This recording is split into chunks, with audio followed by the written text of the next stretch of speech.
ताकि इनको फंडिंग जो है मिले अपने आइडियाज़ को बिज़नेस में ट्रांसलेट करने के लिए। और जैसे मैंने अपनी तकरीर में कहा, जो हमारे सक्सेस स्टोरीज़ हैं, जिन लोगों ने इसमें कामयाबी हासिल की है, उसके बारे में हम ज़्यादा बात करें ताकि दूसरों को इन चीज़ों के बारे में पता चले। ये देख रहा, एक तो हर कोई ये कर रहा है, लेकिन हमारी ये एक बहुत बड़ी एक मजबूरी और ज़िम्मेदारी बनती है, क्योंकि एक तो जैसे मैंने कहा बेरोज़गारी का मसला है। बेरोज़गारी का मसला सरकारी नौकरियों से हम दूर नहीं कर सकते। अच्छा, बाकी रियासतों की तरह मैं अपने लोगों को ये भी नहीं कह सकता हूँ कि आप जम्मू कश्मीर से बाहर जाओ और वहाँ रोज़गार हासिल करो। हमारे लोगों का क्या हाल हो रहा है वो आपने देखा पिछले दिनों, जो हिमाचल में हुआ या कल जो उत्तराखंड में हुआ। हमारे लोग बाहर जाने के बजाय अब ज़्यादा अंदर की तरफ देख रहे हैं। इसलिए हमारे लोगों को इन चीज़ों से बचाने के लिए भी बहुत ज़रूरी है कि हम जम्मू कश्मीर के अंदर ही एक इस तरह का इकोसिस्टम कायम करें।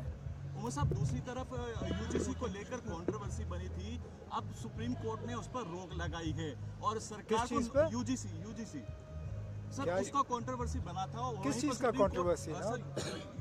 UGC. What UGC? Sir, uniform grant commission को लेकर। I don't know about this ना, कोई नहीं। अभी जो एमएलए साहब कुलैश साहब ने बोला कि जम्मू को अलग कर दो, कश्मीर को ग्रेटर कश्मीर बना दो, कैसा स्टेटमेंट है उसका? आप कुल्ले साहब से पूछिए। सर एमएलए क्या आपका है मेरा नाम, पार्टी लेकिन का? है तो मेरा, लेकिन उसकी जाती राय होगी।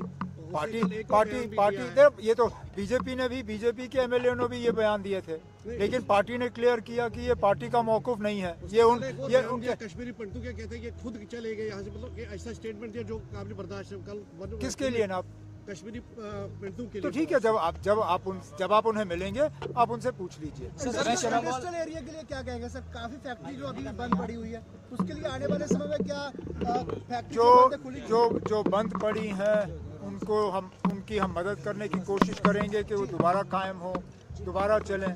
जो चलने के लायक नहीं है, जो चल नहीं सकते, उन्हें फिर कोई नया बिजनेस शुरू करने में हम मदद करेंगे।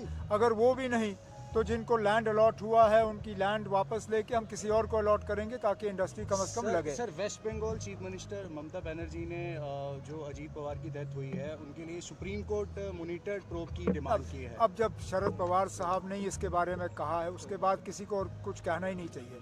पवार साहब ने क्या कहा ये हादसा है, इस हादसे पे हमें सियासत नहीं करनी चाहिए। इसके बाद मुझे नहीं लगता मुझे और कुछ कहने की जरूरत है। यूनियन बजट से क्या उम्मीद है सर? क्या कि जम्मू कश्मीर के लिए एक अच्छा खासा पैकेज हमें मिले।